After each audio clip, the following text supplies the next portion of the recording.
This peaceful work by the National Online Safety Coalition is in response to Meta's decision to end its partnership with third-party fact-checkers.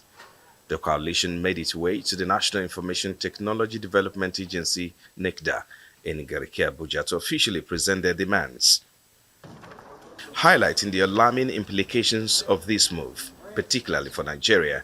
The group says by dismantling fact-checking mechanisms from its platforms, Meta is enabling a resurgence of unchecked falsehoods and misinformation which can impart Nigeria's fragile democracy. While it is under the guise of free speech, it means that people will misuse that, as we have seen all across the world, right? And so while it is, still just an American thing, we have seen that a lot of global policies are being exported from there into a country like Nigeria, which is the entire point of this rapid response activation. Basically, just coming to NIDA, which is a regulatory body, to speak about this and ensure that we are more proactive as a country in terms of policies that affect our digital well-being, and not just waiting for Meta to export this policy here. Facebook and WhatsApp have massive user bases of 42 million and over 50 million users in Nigeria. The group, while acknowledging the role of these platforms as enablers of connection and expression, underscores the deadly impacts of misinformation in Nigeria, urging the government to take immediate action by setting clear rules for big and influential tech companies. We have a list of 5 demands, which is in the letter that we shared. The first demand is to is to enforce stricter policies and just hold big tech accountable, ensuring that, the way that they moderate content is open. And also the second thing is to invest in digital literacy campaigns across the country, ensure that young people who make up, the majority of people on the internet are just aware of what fake news is, how to not, use the internet responsibly. Meta's Fact Check program, launched in 2016, was aimed at combating the spread of misinformation and false news across its platforms. But with this latest development, the company says it is putting an end to censorship. But with this call by the coalition, it's yet to be seen how the government will respond to this development. Frank Omalape, Arise News. Joining me now is the spokesperson for the National Online Safety Coalition, Hannatu Asheolge. Did I get that right? Yes. All right, welcome to the show. Meta's decision to end its third-party fact-checking program. A lot of people have concerns. They've said it's a step backwards. This is from the International Fact-Checking Network. I just wanted to hear your thoughts more about why this is a step backwards. Okay, because we live in times where misinformation is rife on the internet, right? I mean, for a country like Nigeria, we can see firsthand the effects of misinformation. We saw what happened during the Ebola period, where people died from the entire drinking of salt water thing. We saw what happened during COVID. We saw what happened during the elections. And all of this happened in times where fact checkers were around on the internet. So we can imagine what will happen now when Facebook is ending partnership with these third-party fact checkers and is instead going to a place where we rely on community notes.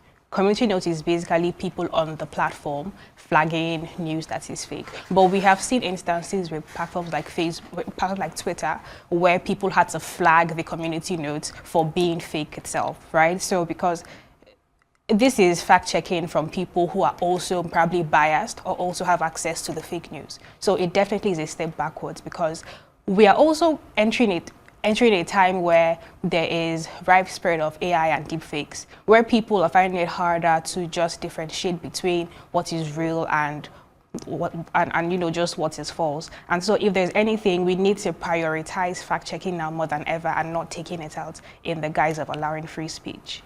And so during that peaceful walk to one of the regulatory agencies, you're asking them to take proactive steps to address this development. What are some of your demands? Okay, some of our demands are, one, to just put in place some sort of social or social frameworks and guidelines just to ensure that Nigerians are protected from misinformation online. Another thing that they can do is to invest heavily in digital literacy programs, especially for young people, right? Because now people get their information from the internet, people connect on the internet, they get news from the internet. So we need to invest heavily in digital literacy programs to ensure that people know how to navigate the internet responsibly, people know how to differentiate fake news from real news. They know the fact-checking websites or third-party apps to check to verify that information is real. Also, it's important that regulatory bodies in Nigeria just mandate these platforms to be transparent about their content moderation policies.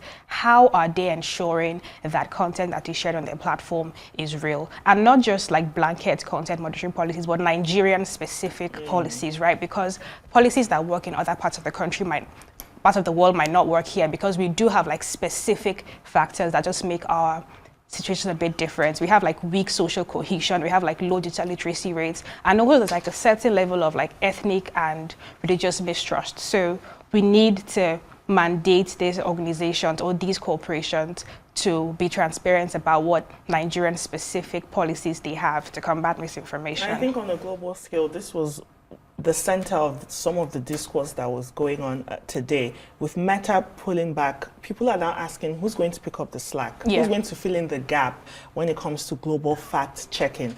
Should governments do it? Independent organizations, tech giants step in? Or is this the end of sort of large-scale fact checking as we know it?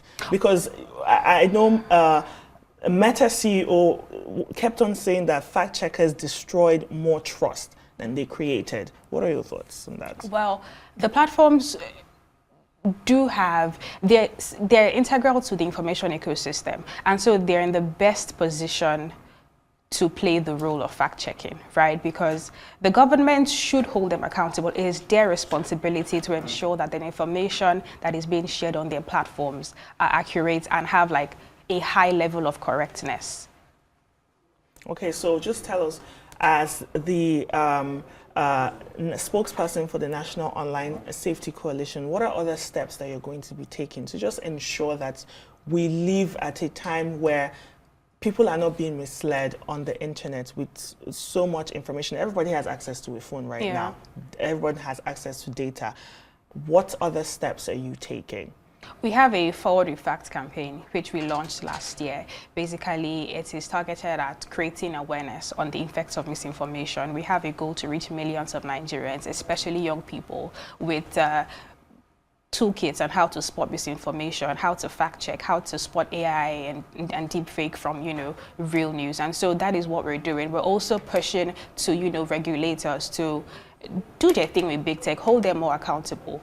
And we're just hoping that it has to be a holistic effort. Everybody has to get involved.